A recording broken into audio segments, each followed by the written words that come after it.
நம்ம நாட்டுக்கோழி வளர்க்குறதுல வந்து நம்ம எல்லாருமே கண்டிப்பாக சமாளிக்கக்கூடிய ஒரு விஷயம் வந்துன்னா நோய் தாக்குதல் தாங்க.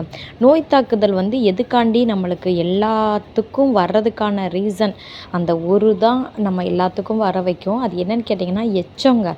அதோட எச்சத்தில் அது அது வந்து தண்ணி குடிக்கிறதுனாலையோ இரை சாப்பிட்றதுனாலையோ இல்லை அது எச்சத்திலேயே அது நாள் முழுக்க நிற்கிறதுனால தான் நம்மளுக்கு வந்து பல வகையான பிரச்சனைகளை வந்து அது வந்து சந்திக்குது.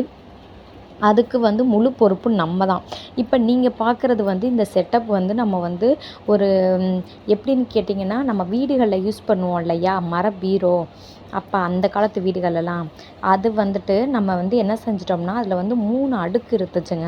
அந்த 3 அடுக்கையுமே ரிமூவ் பண்ணிவிட்டு கீழே வந்து இந்த மாதிரி கம்பி வந்து அடித்தாச்சுங்க. அடித்து நீங்கள் வந்து இந்த மாதிரி கம்பியை அடித்து நீங்கள் அதில் வந்து லைட் செட்டப் பண்ணி கோழி குஞ்சியில் வளர்க்கையில் காலில் முதல்ல எச்சம் ஒட்டாதுங்க. ரெண்டாவது வந்து நம்மளுக்கு வந்து எச்சத்துலேயே அதுங்களோட ட்ரிங்கரு ஃபீடர் இதெல்லாம் நீங்கள் பார்த்தீங்கனாலே தெரியும், அவ்வளோ க்ளீனாக வச்சுருக்குங்க.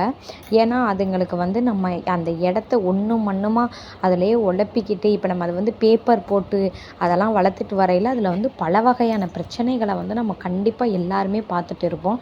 ஆனால் இது வந்து எனக்கு தெரிஞ்ச வரைக்கும் நம்மளோட வீடியோ நீங்கள் முன்னாடி போய் பார்த்துருந்தீங்கனாலே தெரியும்.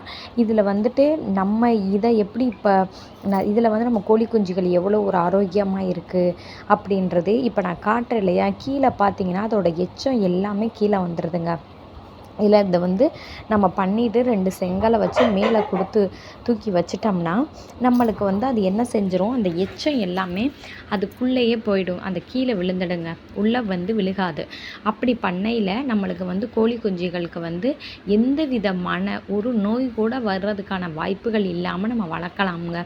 இப்போ நம்மக்கிட்ட 2 கோழியும் அடை வச்சுருக்கோம்.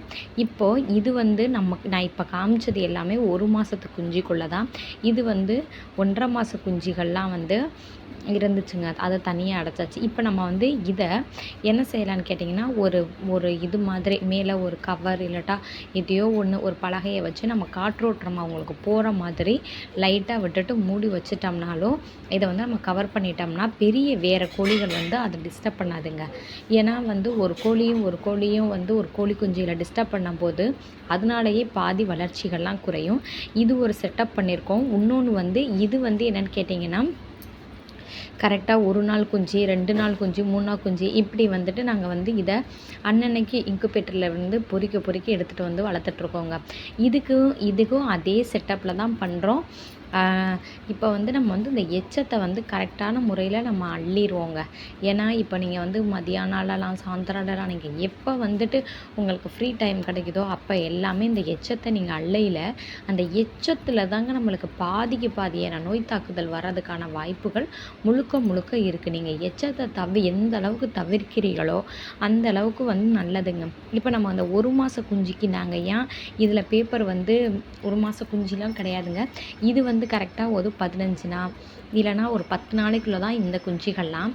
இது வந்து அந்த கம்பிக்குள்ளே போய் கால்கள் மாட்டிக்குன்றதுக்காண்டி தான் அதுக்கு வந்து பேப்பர் விரிச்சிருக்கோம். இது வந்து நம்மக்கிட்ட இன்னொரு பேட்ச், அதாவது முன்னாடி இருந்த பேட்சுங்க.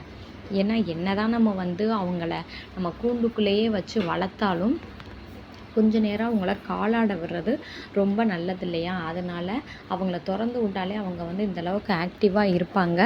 நீங்கள் வந்து கண்டிப்பாக எச்சத்தை தவிர்த்திங்கனாலே நல்ல முறையில் நம்ம கோழிங்களை வந்து நல்லாவே வளர்க்க முடியுங்க. எச்சத்தை மட்டும் தவிருங்க. இப்போ நம்ம ஊரில் நெல் அறுவடை ஆனதுனால நம்ம குஞ்சுகள் எல்லாத்தையுமே நம்ம வெளியில் திறந்து விட்டாச்சு. அவங்க நல்லாவே ஆக்டிவாகவே இருக்காங்கங்க. முடிஞ்சளவுக்கு சுற்றுச்சூழலை வந்து சுத்தமாகவும் வச்சுக்கோங்க. ஏன்னா அதிலிருந்தும் பலவிதமான நோய் தாக்குதல் வரதுக்கான வாய்ப்புகள் இருக்கின்றது.